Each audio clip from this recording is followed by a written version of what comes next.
Muito bem, no estudo da lição número 9, a lição que fala sobre o fundamento do governo de Deus, o fundamento do governo de Deus é o amor. O fundamento do governo de Deus é a sua santa lei. E a sua santa lei reflete o seu caráter de amor. Então não há como dissociar, ou seja, separar a lei da presença de Deus. Por isso que as pessoas tentam, assim, dizer que a lei foi abolida, mas não é possível. Porque abolir a lei é abolir Deus da vida. Então é preciso, assim, colocar a inteligência para funcionar e ver que a lei de Deus ela é imutável, como o seu caráter é imutável. E estar perto de Deus se torna sempre a nossa maior necessidade. Sarah Adam foi uma escritora inglesa. Escrevia poemas e hinos lindos. E ela passou por momentos assim, difíceis na vida. Experimentou grandes tristezas. Perdeu sua mãe querida quando ela tinha ainda 4 anos de idade. Uma irmã criou a Sarah Adam, mas depois morreu também. E Sarah sempre foi uma moça sempre muito doente e passou por muitos momentos críticos em suas doenças, suas crises de doença. Até que um dia ela adoeceu muito e foi para o hospital. Dentro do hospital ela começou a pensar que tudo que estava passando estava levando ela mais perto de Deus. Foi aí que ela começou a compor a primeira estrofe do hino Mais Perto Quero Estar. E quando ela sarou completamente, ela completou as estrofes seguintes. E esse hino se tornou um hino mundial, um hino de apreciação da maioria dos crentes no mundo inteiro. Esse hino, inclusive, quando o Titanic afundou, a banda, ou seja, tocava esse hino Mais Perto Quero Estar. E se tornou quase que um fundo musical fúnebre para aquelas pessoas. Isso quer dizer que quando nós olhamos para o santo dia do Senhor, o sábado, nós vemos que Deus quer ficar perto de nós. E nós também temos que ficar perto dele, porque isso garante a santificação de uma vida. A pessoa que fica perto de Deus é santificada pela presença de Deus. Só olhamos para Moisés no Monte Sinai, dizendo, Senhor, eu quero ver a tua glória. Deus diz, eu vou mostrar a você a minha bondade. Colocou Moisés num buraco na rocha, e quando Deus passou, Moisés olhou Deus pelas costas. E aquele brilho, aquela bondade, impregnou em Moisés. Quando ele desceu, ele estava com o rosto parecendo assim um bronze, um alumínio, assim brilhante. Ninguém conseguiu olhar para Moisés. Teve que colocar um véu para atender as pessoas. Porque a bondade divina, ela nos contagia. E essa bondade está dentro do 4º mandamento. Quando olhamos para a lei de Deus e vemos como tudo ali foi escrito pelo dedo de Deus, e isso nos toca profundamente. Deus toca com o seu dedo nas tábuas da lei e toca com sua mão em nossa vida. Na mão de Deus, na criação, nós vemos a mão de Deus. E na redenção nós vemos o coração de Deus. E o 4º mandamento, ele mostra justamente essas duas coisas. A mão de Deus criando e o coração de Deus amando. Perdão. Pergunta número 4. Como podemos ver qual a relação que existe entre a lei de Deus e o 4º mandamento na criação?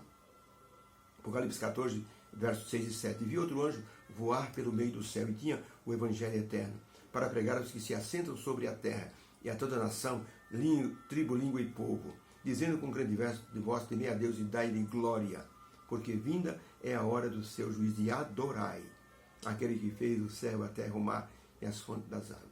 João está conclamando as pessoas através da mensagem do primeiro anjo, a uma adoração ao Criador.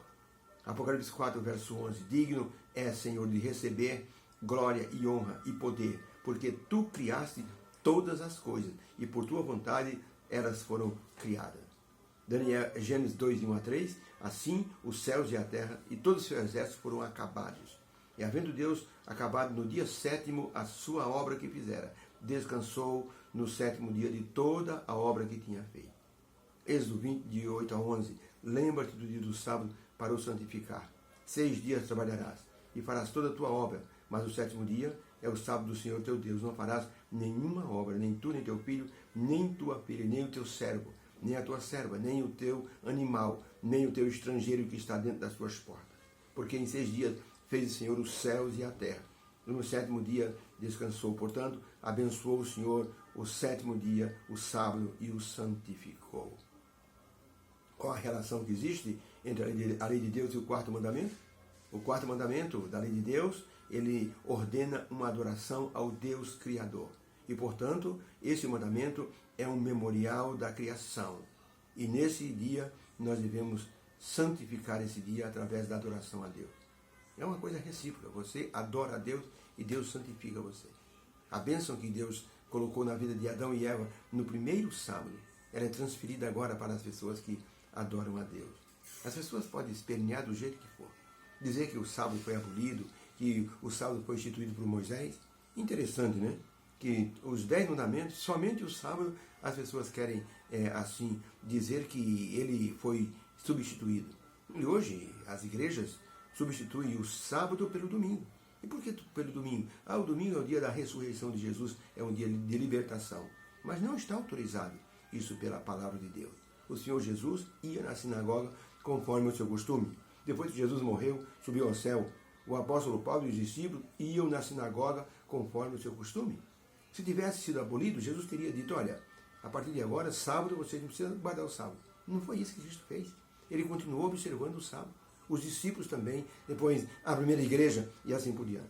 Então, ter consciência de que diante de Deus temos um valor, nos leva à adoração. Qual é o valor que nós temos? Primeiro, o valor da criação. Deus nos criou com amor. Segundo, o valor da redenção. O próprio Deus disse para Moisés, Moisés, faz o povo lembrar do sábado para o santificar. E em Deuteronômio ele usa a seguinte expressão, porque foste estrangeiro na terra de onde vocês saíram. Ou seja, o sábado faz a pessoa lembrar da criação, faz a pessoa se lembrar da libertação. Libertação da escravidão do Egito, libertação do pecado desse mundo que é comparado como um Egito moderno. Por isso, quando a pessoa adora a Deus, a pessoa está adorando a Deus por 2 motivos. Foi criado por Deus e foi, assim, salvo por Deus. O sábado nos dá essa lembrança. Por isso, é importante guardarmos o sábado. Ellen White escreveu no livro Eventos Finais, na página 220, a observância do memorial do Senhor, o sábado, instituído no Éden. O sábado do 7º dia é a prova da nossa lealdade a Deus. Se a pessoa quiser ser leal a Deus, precisa guardar o sábado. Independente do que as pessoas dizem por aí. O sábado é o dia do Senhor. Um pregador chinês, falando sobre a santificação do sábado, ele disse, eu vou contar uma história para você. Havia um homem que levou 7 moedas no mercado, ele ia comprar coisa. Mas passando pela rua, ele viu um mendigo, um pedinte. E o homem estava em desespero, pedia. O que o homem fez? Ele pegou 6 moedas e deu para aquele pedinte. E continuou o seu caminho. Sabe o que aquele mendigo fez? Em vez de agradecer, ele correu atrás do homem e roubou a 7ª moeda e foi embora com as 7. O pregador disse, sabe o que significa isso? Que Deus nos deu 6 dias para as nossas tarefas. Mas o ser humano foi e roubou de Deus o 7º dia. E usa para o seu próprio prazer, para os seus trabalhos. Está errado. Aquilo que é de Deus, é de Deus. Deus nos deu 6 dias para as nossas tarefas. Mas o 7º é o dia que Ele santificou. Que possamos descansar nesse dia e reconhecer Deus como Criador e nosso Redentor. Lealdade. É tudo que Deus pede no seu santo dia. Deus abençoe a todos. Amém.